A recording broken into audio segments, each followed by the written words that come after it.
Sejam muito bem-vindos, está começando mais um Esquenta da Rodada, dessa vez para a gente falar também de Libertadores, porque o Flamengo, pela terceira rodada do Grupo A, encara o Estudiantes na Argentina, e a gente não vai enrolar muito, vamos direto aqui ao assunto, mas você já sabe, deixa seu like aqui no nosso vídeo, no nosso canal, segue aqui também, se inscreve no canal, e aproveita que hoje quem está com a gente aqui no programa, na live, é a nossa parceira Superbet. Então mais para frente, como você já sabe, tanto eu quanto o meu convidado aqui de sempre, meu parceiro Deco, a gente vai trazer as nossas odds, né? Que a gente faz uma análise bem bacana aqui. E são odds que estão na Superbet, você pode acessar de três maneiras aqui hoje, hein? Tem o QR Code na tela, tem também o link na descrição do vídeo e vai ficar no primeiro comentário fixado aqui também da nossa live, beleza? Para não ter desculpa, hein? Várias opções aí para você acessar a Superbet e fazer as suas odds lá. Pode ser igual a mim, igual a do Deco que a gente vai mostrar no programa, ou as odds que você quiser, tanto desse jogo como de muitos outros.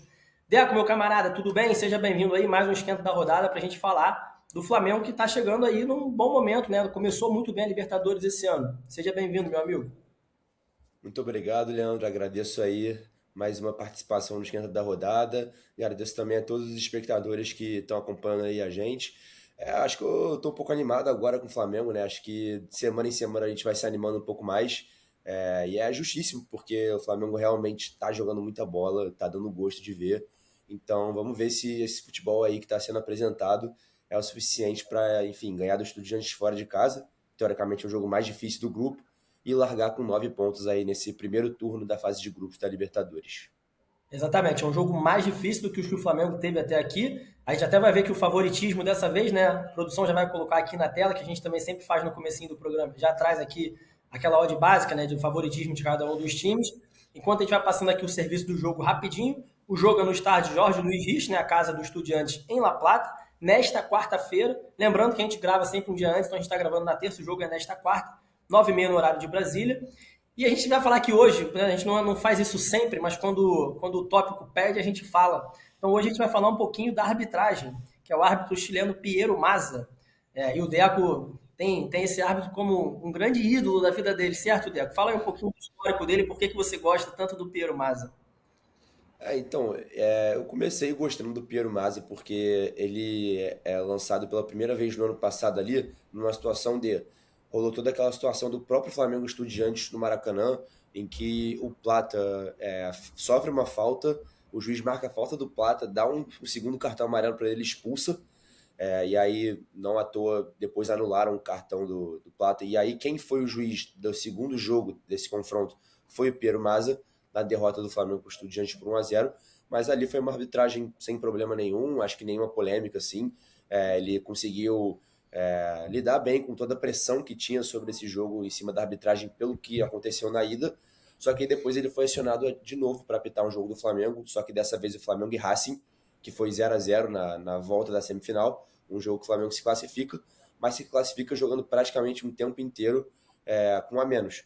Por quê? Porque Gonzalo Plata foi expulso com cerca de 5 a 10 minutos ali do segundo tempo, e um lance que para mim é uma expulsão bem contraditória, assim, eu não concordo até hoje com essa expulsão.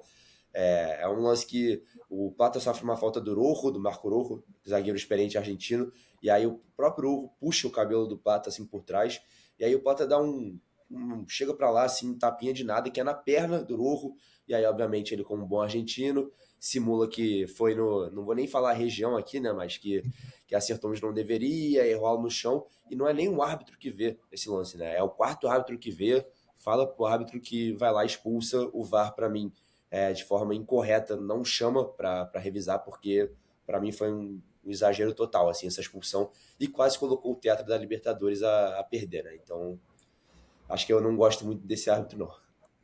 O Plata que nessas situações, né, embora a expulsão tenha sido realmente um pouco injusta, e a do Maracanã também, foi um período que no ano passado ele teve ali também a expulsão contra o São Paulo, ele ficou bastante visado até pelos torcedores do Flamengo, e esse ano ele também ficou visado pelos torcedores do Flamengo, nesse começo até do Leonardo Jardim, porque o Leonardo Jardim falou, né, sobre a postura do Plata, que ele não estava se integrando exatamente aos treinos da maneira que o treinador gostaria. O Plata que tem uma certa fama aí extra-campo, que a gente também não vai entrar muito aqui nos detalhes, mas aí esse vai ser o nosso primeiro tópico para falar de como o Flamengo chega. Mas antes da gente falar do Gonzalo Plata, queria trazer aqui algumas informações que a nossa produção separou. Então, em todas as competições aqui, foram disputados 10 jogos entre Flamengo e Estudiantes, 2 vitórias do Estudiantes, 4 empates e 4 vitórias do Flamengo.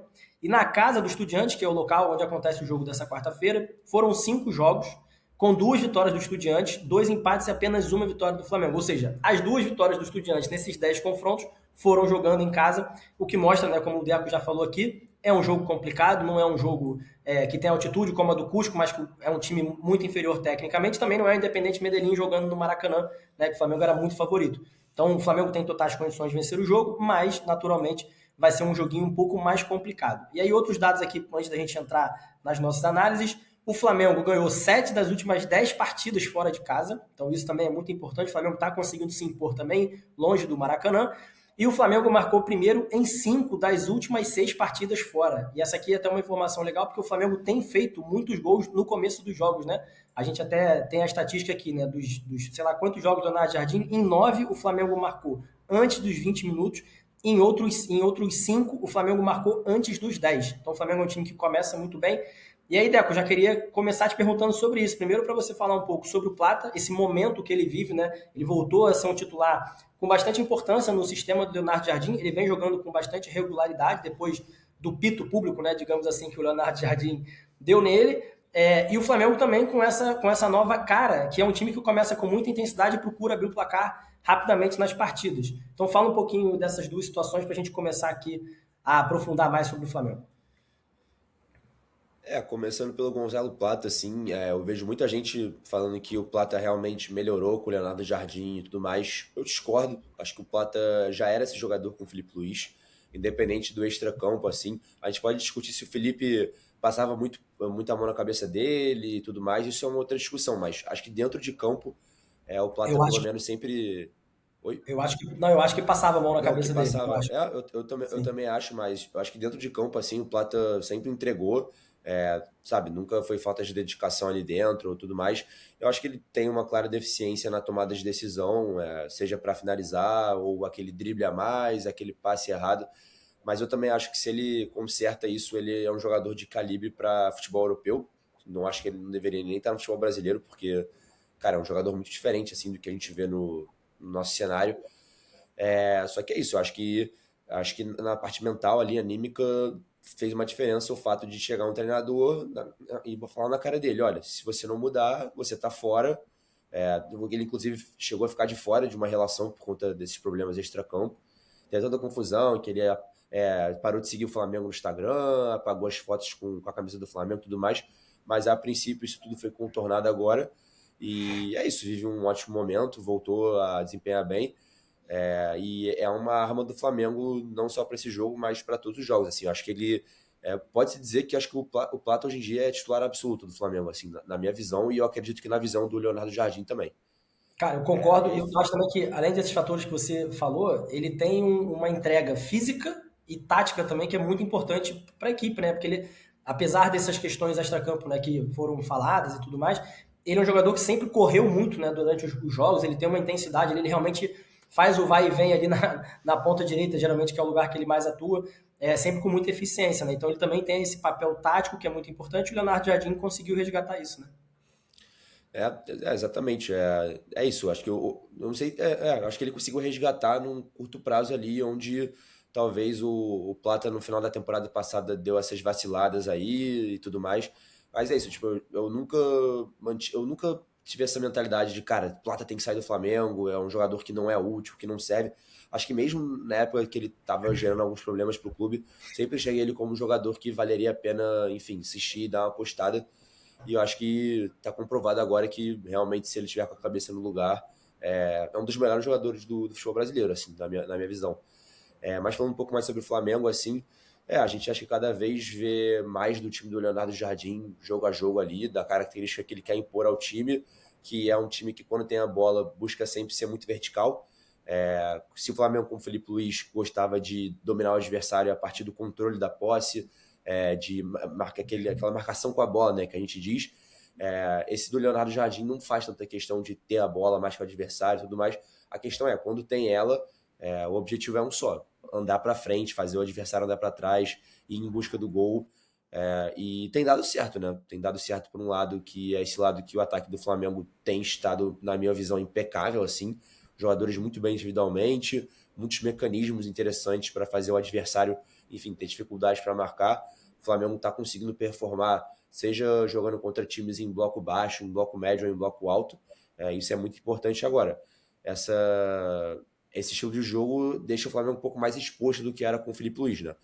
E por mais que os números defensivos não sejam ruins, se eu não me engano são 8 gols sofridos em 13 jogos pelo Leonardo Jardim, eu acho que esses números são um pouco mentirosos, assim. Eu acho que se não fosse o Rossi ali, ou se não fosse uma linha de defesa que tá muito bem, assim, tipo o Léo Ortiz e o Léo Pereira rebatem muita bola, salvam muitos lances ali, o Flamengo poderia ter sofrido mais gols, assim. Então acho que eu não sei se isso é uma coisa que é algo que nós flamenguistas vamos ter que se acostumar com um time mais exposto pela característica que tem agora, ou se é algo que realmente dá para ser consertado com o decorrer do tempo, assim, que quando tiver os 50 dias da Copa do Mundo para trabalhar, ele vai conseguir deixar essa equipe mais sólida, mas sem perder essa força ofensiva. Então, resta a gente saber como é que isso vai acontecer, mas acho que pelo futebol que o Flamengo está jogando, assim, tá dando gosto de ver e para mim entra como favoritaço contra os Estudiantes por conta disso.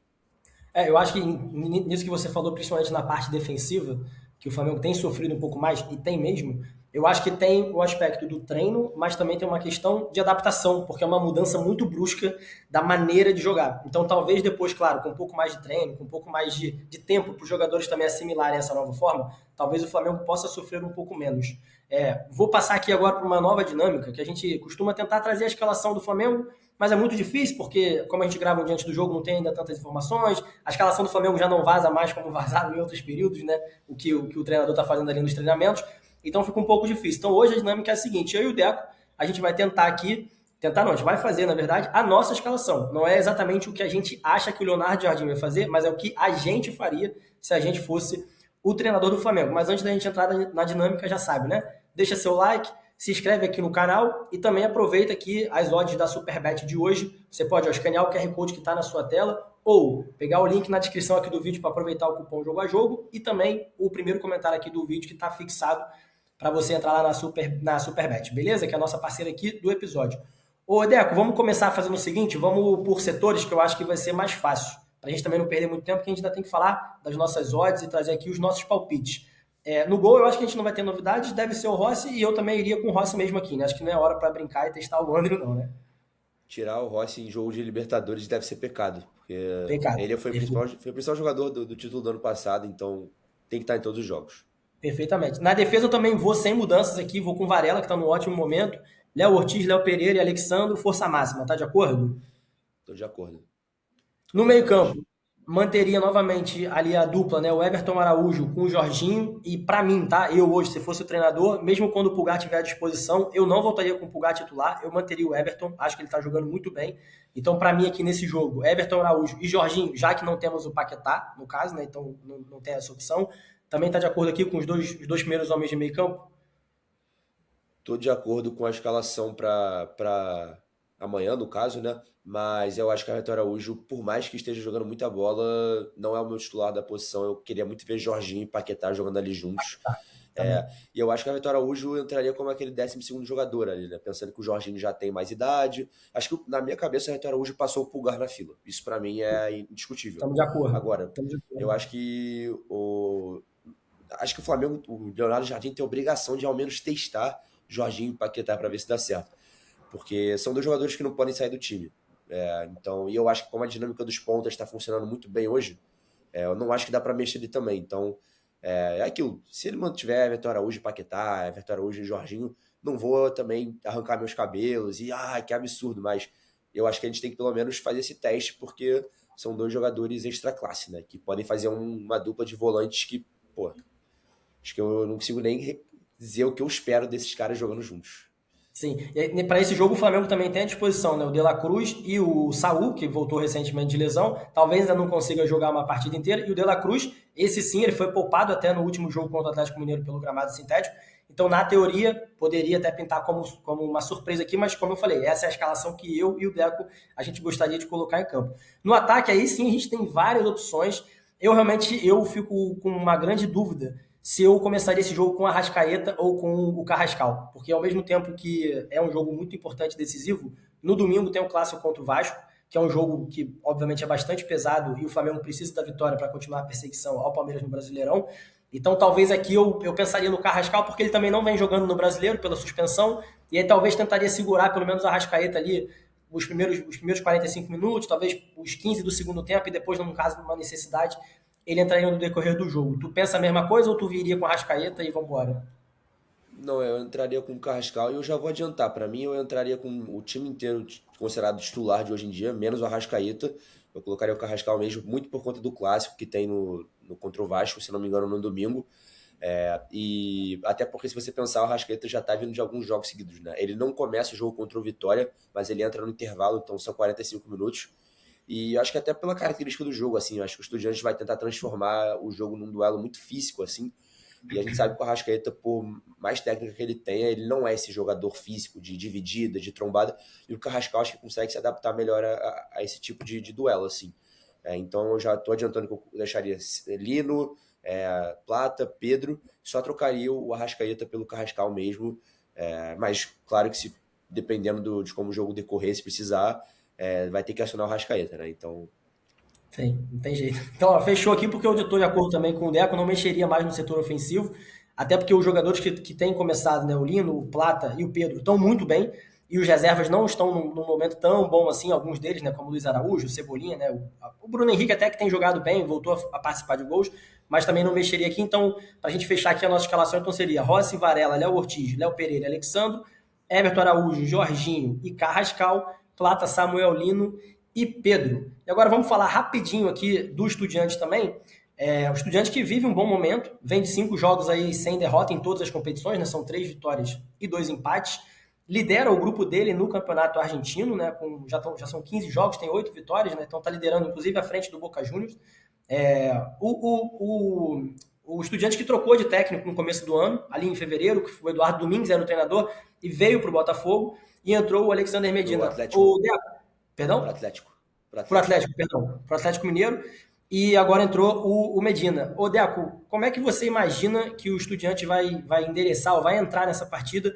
E de que maneira você acha que eles podem tentar complicar o Flamengo? Você falou um pouco da parte física, que eles vão tentar transformar esse duelo num jogo mais físico. Tem a natural pressão já do estádio, que a gente sabe que vai estar lotado, e o Flamengo viu isso muito bem de perto no ano passado, que realmente foi uma pressão muito grande.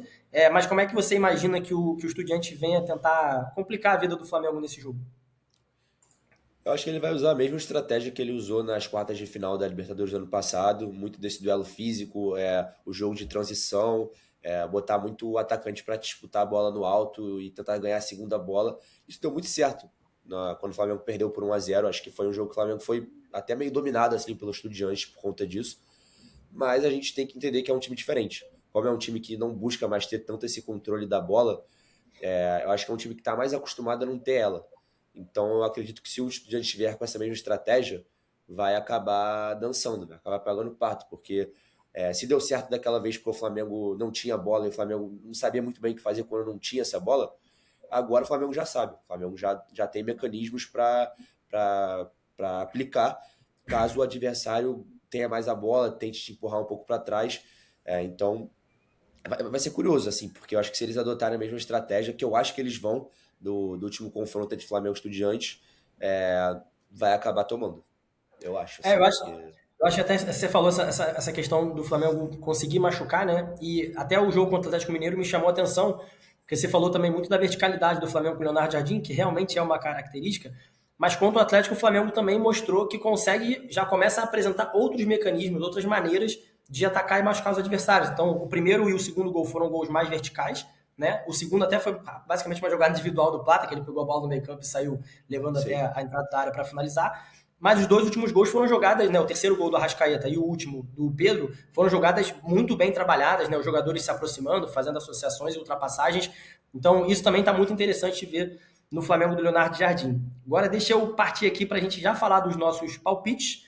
E aí, para isso, a nossa produção vai colocar aqui na tela as odds. Primeiro, aquela odd geral do favoritismo, só para a gente bater aqui rapidinho também o martelo, se o Flamengo é o grande favorito para esse jogo. Lembrando, nossa parceira aqui no episódio de hoje é a Superbet. Então, ó, QR Code na tela, link na descrição do vídeo, no primeiro comentário fixado. Ó, aqui para a vitória do Estudiantes, 3,35 para cada real apostado. Para o empate, 2,90 para cada real apostado. E a vitória do Flamengo, que ainda é o favorito, para esse confronto, 2,45, embora seja um favoritismo menor do que nos outros dois jogos que a gente também fez aqui o esquenta, né, contra o Independente Medellín e contra o Cusco. Mas ainda assim, Odel, com uma odd bem interessante para esse favoritismo do Flamengo, né? 2,45 para o Flamengo vencer, tá bem atraente, hein? Eu posso dizer que eu tenho certeza que essa vai ser a maior odd do Flamengo na fase de grupos. Então, aproveitem, porque depois não vai ter, não. Depois acho que não vai ter odd. Acho que as próximas odds vão ser todas abaixo de 2. É bem provável. É, O bem Flamengo, provável. e mesmo não sendo só na Libertadores, né? Mas uma odd para o Flamengo vencer a 2,45 é bem raridade mesmo, né? É Então bem acho que raridade, pois é. tem que aproveitar. E agora eu vou pedir para a produção colocar as nossas aí na tela. Pode ser a minha primeiro, produção, que acho que fica mais fácil, que aí eu já explico a minha, e depois o Deco também vai falar um pouquinho ali do racional que ele fez para essa odd que ele está sugerindo aqui, para quem acompanha a gente no esquenta da rodada. Ó, essa daqui é a minha. Lembrando que na semana passada a gente bateu de novo, né? Tanto eu quanto o Deco, a gente fez aí de novo as odds que a gente apresentou aqui, bateram mais uma vez. Flamengo marca primeiro gol, então, como a gente falou, né, tem um histórico aqui do Flamengo com o Leonardo Jardim, tem feito gols no começo dos jogos, então coloquei aqui que o Flamengo marca antes do Estudiantes, o Flamengo marca mais de um gol e o Pedro vai marcar em algum momento, né? Então, acredito novamente que o Flamengo vence, né? Para já falar da odd anterior ali, também acho que o Flamengo vence. O Flamengo marca primeiro, o Flamengo marca mais de um gol e meio, ou seja, pelo menos 2 gols, que também tem sido recorrente nesses tempos de Leonardo Jardim, e o Pedro que reencontrou aí o caminho das redes. Na Libertadores, por exemplo, o Pedro tem 2 jogos e 4 gols marcados, né? Então, tá em paz aí com as redes o Pedro.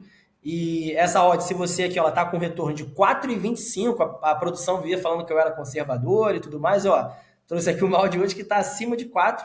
Então, se você apostar R$ 20, você recebe um retorno de 85. E agora vamos aqui para do Deco, para ver o que o Deco preparou aqui para quem está com a gente no esquenta da rodada. Se quiser já ir adiantando um pouquinho, Deco, qual foi o teu racional aí na aposta, já pode ir falando. Então, algumas semelhanças e algumas diferenças nas nossas odds, né? Primeiro é que o Flamengo vence. Acho que o Flamengo, pelo que está jogando, pelo time que tem, pela fase das suas peças individuais, principalmente no ataque ali, entra como favorito a vencer. Claro que não vai ser um jogo fácil porque é um Estudiantes fora de casa, é o líder do campeonato argentino fora de casa, mas enfim, a gente sabe dessa disparidade que tem entre os times e tudo mais. Então acho que isso vai entrar em campo para o Flamengo, enfim, vencer e chegar à 8ª vitória seguida. E aí eu coloquei que o Fla marca mais de um gol e meio porque é uma retórica que tá tendo nos jogos do Flamengo, né? A gente reclamava tanto da letalidade, da letalidade não, né? Da eficiência. Faltava eficiência pro Flamengo e o Flamengo mostrou contra o Atlético Mineiro que sabe ser eficiente também. Então, quando não tá sendo eficiente, o Flamengo tá fazendo mais de um gol e meio, né? 2 gols ou mais. E quando tá sendo eficiente, o Flamengo tá fazendo 3, 4 gols. Então, acho que por isso acho que o Flamengo vai marcar isso aí. E para finalizar, o Pedro, né? Acho que você já falou, o Pedro tá em ótima fase, tá com números absurdos com o Leonardo Jardim.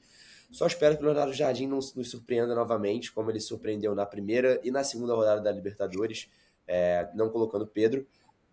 Vamos ver, né? Talvez ele vá de Bruno Henrique de novo, porque o Bruno Henrique em noites de Libertadores tem estado muito inspirado também. Mas é isso. Pode ser que o Pedro entre ali no fim do jogo, como foi contra o Medellín, e marque, porque a fase é muito especial. Mas a gente está contando aqui que o Pedro vai iniciar em campo. Então, acho que é uma odd que, se eu não me engano, é 4,75. Um pouco maior que a sua. E é isso. Acho que é porque eu acho que o risco do Flamengo fazer o primeiro gol é um pouco menor do Flamengo vencer. Mas eu acredito que os dois têm muita probabilidade de acontecer. Então, é isso. Se quiser arriscar aí na nossa. Exatamente. A gente está vendo aqui de novo a do Deco, só para confirmar, a odd ficou com 4,75, então se você apostar 20, voltam R$ 95. Eu vi que a produção colocou ali rapidinho, ó, da semana passada. Se quiser colocar ali, ó, a do Independente Medellín, tanto a do Deco quanto a minha, ó, ali que deu green, ó.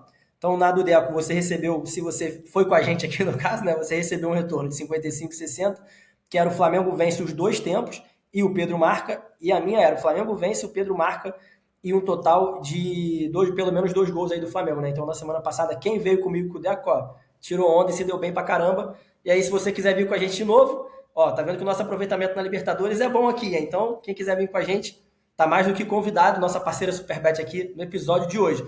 E assim a gente chega aqui ao final do esquenta da rodada. Deixo aqui mais uma vez, Deco, muito obrigado aí pela sua participação e nos vemos na semana que vem. Eu que agradeço, nos vemos na semana que vem. Se Deus quiser, com o Flamengo já com a classificação encaminhada na Libertadores e com o Clássico dos Milhões vencido, mais um Clássico dos Milhões. Então vamos ver, né? Acho que pro lado da carruagem a gente vai estar mais ansioso ainda, mais feliz com o futebol do Flamengo na semana que vem. Um abraço, aguardo a próxima oportunidade aí. Agradecendo ao Deco, agradecendo também a você que ficou com a gente aqui até o final do episódio. Então já sabe, antes de acabar aqui, é o último recadinho, deixa seu like, se inscreve aqui no canal. E mais uma vez, se você quiser acompanhar aqui, fazer as nossas odds, né, seguir as dicas que eu e o Deco trouxemos, é só pegar aqui o link na descrição do episódio ou no primeiro comentário fixado. Beleza? Um grande abraço e até o próximo Esquenta da Rodada. Valeu!